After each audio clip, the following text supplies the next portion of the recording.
নগাঁৱৰ দক্ষিণপাটত ট্ৰেক্টৰ দুৰ্ঘটনা নিয়ন্ত্ৰণ হেৰুৱাই পথৰ পৰা পথাৰত বাগৰি পৰিল মালভৰ্তি ট্ৰেক্টৰ থিতাতে নিহত হৈছে ট্ৰেক্টৰ চালক আৰু আহত হৈছে এজন নিহত চালক ৰকিবুল হুছেইন সংকটজনক অৱস্থাত দেৱজিৎ গোহাঁইক চিকিৎসালয়লৈ প্ৰেৰণ কৰা হৈছে নগাঁৱৰ পৰা হাৰ্ডৱেৰ দোকানৰ মাল কঢ়িয়াই কামপুৰলৈ গৈ আছিল ট্ৰেক্টৰখন ঘটনাস্থলীত আৰক্ষী উপস্থিত হৈ নিহত চালকজনৰ মৃতদেহ মৰণোত্তৰ পৰীক্ষাৰ বাবে নগাঁৱলৈ প্ৰেৰণ কৰা হৈছে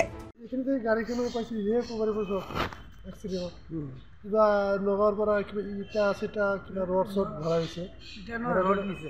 মালিকো আহিছে লগত গৈ পেলাই কিহৰ লগত খুন্দা মাৰিছে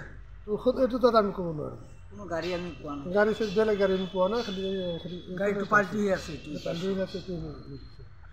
আপোনালোকৰ ঢুকুৱাজনৰ কি হয় ঢুকুৱা সৰু ভাই তাৰ নিজৰ ভাই আমাৰ বৰ্তাৰ পিতেক হয় ভতিজা হয় ৰাইজৰ তোমাৰ নামটো কি মোৰ নাম আতাবুৰ ৰহমান কি হৈছিলে ঘটনাটো এনে ঘটনাটো গাড়ী ট্ৰেক্টৰত আহিছিলে লেবাৰী কৰে আৰু ট্ৰেক্টৰত মাল লোড কৰি যোৱা সময়ত গাড়ী এক্সিডেণ্ট কৰিছে এক্সিডেণ্ট কৰি আমাক ফোন মাৰিছে কৈছে ল'ৰাটো এটা ঢুকালে এটা চিভিলত আমি পঠিয়াইছোঁ আমি আহি পাইছোঁ যিটো মৰিছে আমাৰ সৰু ভাইটিটো কি নাম ৰকিবুল ইছলাম আৰু দুজন